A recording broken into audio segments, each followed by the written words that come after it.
السلام علیکم۔ آج بات کرتے ہیں کل کے فائنل کی، جو کہ کرکٹ آئی سی سی ورلڈ کپ 2023 کا چیمپئن ہوگا، اس کے حوالے سے۔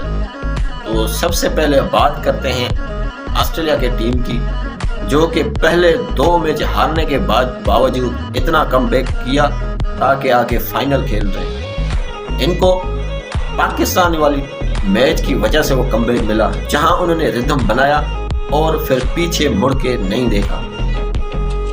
اگر اس کے ٹیم کی بات کریں تو اس کے ٹیم میں کپتان پیٹ کمنس کے علاوہ ڈیوڈ وارنر، ٹریوس ہیڈ، مچل مارش، گلین میکسویل، جو اس ٹورنامنٹ کا پہلا ڈبل 100 بھی لگا چکے ہیں۔ اس کے علاوہ بالر کی بات کریں تو مچل اسٹارک، جوش ہازلووڈ جیسے بڑے بڑے نام آسٹریلیا کی ٹیم میں شامل ہیں۔ دوسری جانب انڈیا کی ٹیم کی